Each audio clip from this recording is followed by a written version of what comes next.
दोपहर को air India की फ्लाइट संख्या AI 171 दुर्घटनाग्रस्त हुई और कई पैसेंजर इसके अंदर हताहत होने की संभावनाएं हैं। इस घटना से पूरा देश क्षुब्ध है और पूरा देश एक साथ पूर्ण संवेदनाओं के साथ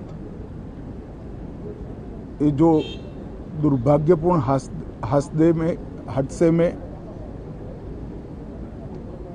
पैसेंजर हताहत हुए हैं, इनके परिजनों के साथ खड़ा है।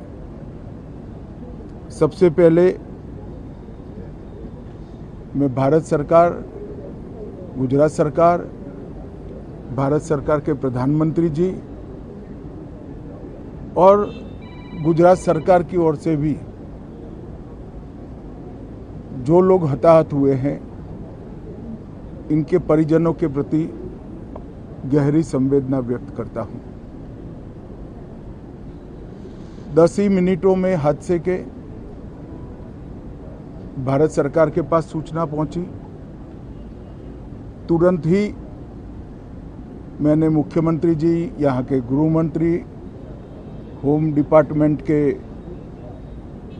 Control room, civil aviation department, civil aviation मंत्री, सभी से संपर्क किया। प्रधानमंत्री जी का भी तुरंत ही फोन आ गया और भारत सरकार और गुजरात सरकार के सभी डिपार्टमेंट एक साथ होकर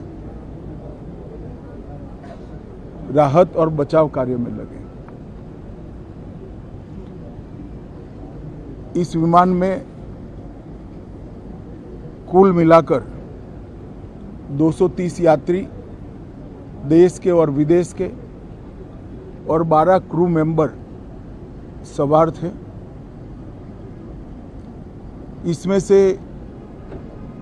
एक यात्री का बचने का अच्छा समाचार मिला है, मैं उनको मिलकर आया हूं।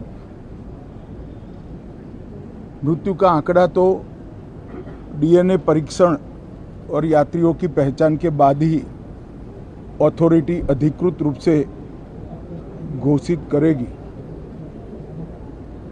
मगर जो यात्री बचा है उसको मैं मिलकर आया हूं। घटना के तुरंत बाद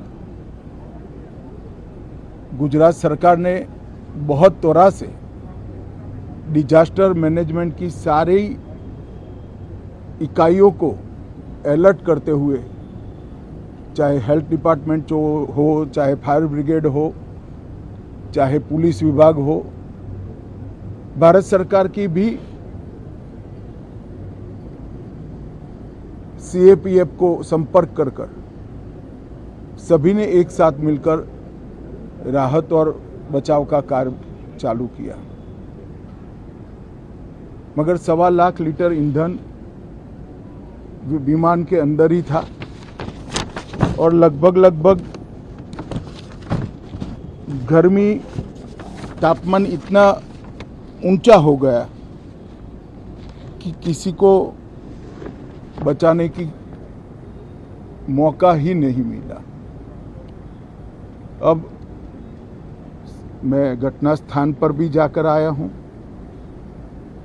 सारे यात्रियों के मृतदेह को बाहर निकालने का काम लगभग समाप्त हो चुका है। जितने यात्रियों के परिजन यहां पहुंच चुके हैं, वो सबका DNA लेने की कार्यवाही भी 2-3 घंटों में समाप्त हो जाएगी। विदेश में जिनके परिजन हैं, उनको सूचना देने की कार्यवाही समाप्त हो चुकी है और जैसे ही पहुंचते हैं उनके भी DNA सैंपल लिए जाएंगे और मृतदेहों की पहचान के लिए जितने मृतदेह मिले हैं, इनके भी DNA सैंपल लेने की कार्यवाही समाप्त हो चुकी है।